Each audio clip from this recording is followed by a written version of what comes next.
പാപമില്ലാത്തവൻ അവളെ ഒന്നാമത് കല്ലെറിയട്ടെ എന്ന ക്രിസ്തുമൊഴി പാപിനിയായ ആ സ്ത്രീക്ക് ചുറ്റും നിന്നവരിൽ പാപബോധമുണർത്തിയെങ്കിലും അവർ ഓരോരുത്തരായി അവിടം വിട്ടുപോയി. എന്നാൽ ദൈവസന്നിധിയിൽ നിന്ന് ഓടിയകലാതെ സ്വന്തം അപരാധങ്ങളോർത്ത് കണ്ണുനീർ തൂകിയവൾ പാപമോചനം പ്രാപിച്ചു.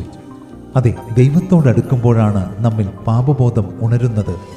അപ്പോൾ നമ്മൾ ദൈവത്തിൻ്റെ സന്നിധിയിൽ നിന്ന് ഓടിയകലുകയാണെങ്കിൽ സ്വന്തം ഹൃദയത്തിലെ ദ്രവ്യാഗ്രഹം വിട്ടൊഴിയുവാൻ സാധിക്കാത്തതിനാൽ യേശുവിൻ്റെ അടുക്കൽ നിന്ന് അതിദുഃഖത്തോടെ മടങ്ങിപ്പോകേണ്ടി വന്ന ധനികനായ യുവാവിൻ്റെ അവസ്ഥയായിരിക്കും നമ്മുടേതും. അതെ, വചനത്തിൽ നിലനിന്നാൽ മാത്രമേ സ്വാതന്ത്ര്യം നേടാനാകൂ. എന്തുകൊണ്ടെന്നാൽ യേശുക്രിസ്തു പറയുന്നു, എൻ്റെ വചനത്തിൽ നിലനിൽക്കുന്നുവെങ്കിൽ നിങ്ങൾ വാസ്തവമായി എൻ്റെ ശിഷ്യന്മാരായി സത്യമറിയുകയും സത്യം നിങ്ങളെ സ്വതന്ത്രന്മാരാക്കുകയും ചെയ്യും.